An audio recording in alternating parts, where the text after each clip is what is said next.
Kubang Krian, selepas Kubang Krian Tenggara, selepas itu Indramakota. Tuan Sri Yang Dipertua, terima kasih kerana mengizinkan saya juga berbahas Kementerian Luar Bandar B22 di bawah butiran 090000 yang mungkin saya ada satu tajuk sahaja, iaitu tentang Majlis Amanah Rakyat, iaitu MARA. Pertama sekali saya ingin mendapat penjelasan dari pihak kementerian tentang satu perkara yang telah dilaporkan di bawah butiran mungkin dasar baru 11000000 tentang apa yang dikemukakan oleh dalam laporan audit negara tentang beberapa kelemahan yang dianggap berulang-ulang yang melibatkan kerugian 54 juta ringgit Malaysia. Yang dalam laporan itu menyatakan dengan jelas MARA membeli peralatan yang harganya 1% lebih tinggi. Jadi saya minta supaya pihak kementerian dapat menjawab tentang perkara ini dan mengapa ia boleh berlaku, dan adakah kesilapan ini di peringkat pegawai ataupun mana-mana pihak yang tidak sepatutnya MARA terlibat dengan kerugian yang sebegini. Sebagai contoh yang disebut oleh dalam report audit negara itu adalah contoh pembelian ketuhar yang dibeli dengan harga satu unit 1,200, yang harga pasarannya sepatutnya boleh didapati dengan hanya RM419. Katil lipat yang dibeli dengan harga RM500 yang sepatutnya boleh dibeli dengan harga RM100. Dapur gas yang harganya RM200 yang sepatutnya boleh dibeli dengan harga RM59.90. Mesin gunting rambut harga RM250 yang sepatutnya hanya boleh dibeli dengan harga RM79.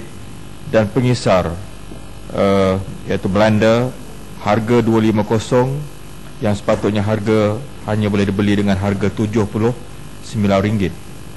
Ini dijelaskan dalam laporan audit yang melibatkan jumlah keseluruhan hampir 54 juta ringgit Malaysia.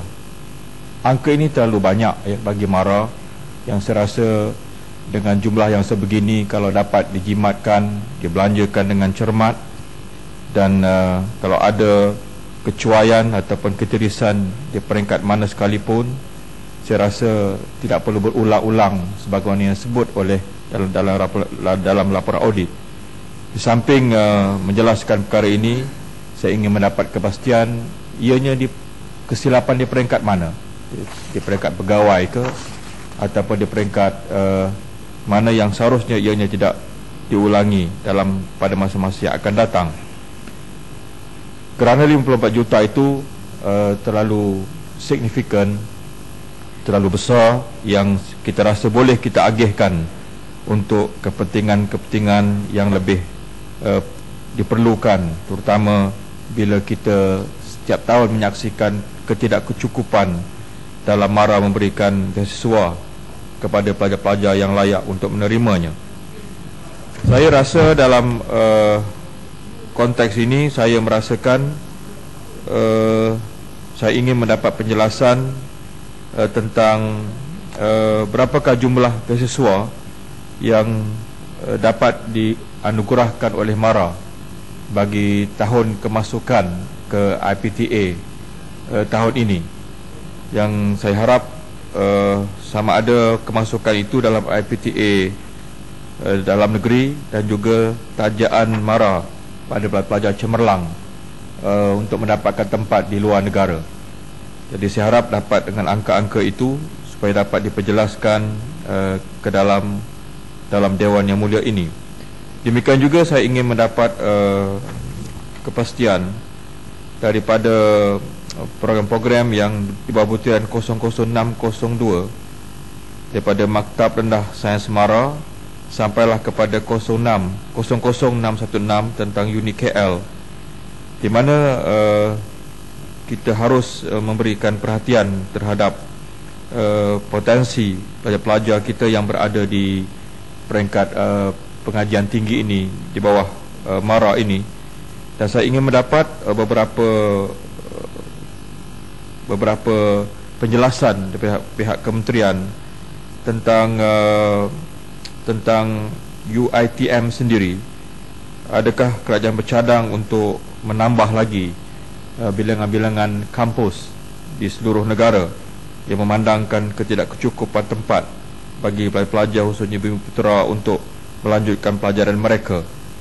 Dan demikian juga di kawasan saya ada sebuah Maktab Rendah Sains Semara Pasir Tumbuh yang saya juga menyaksikan perlu kepada bangunan tambahan bagi yang saya rasa boleh menampung lagi jumlah pelajar-pelajar yang mungkin dapat belajar khususnya di MRSM Pasir Tumbuh ini. Jadi atas perkara itu, Tuan Pengerusi, saya merasakan saya perlu mendapatkan beberapa penjelasan daripada pihak kementerian. Terima kasih. Tenggara.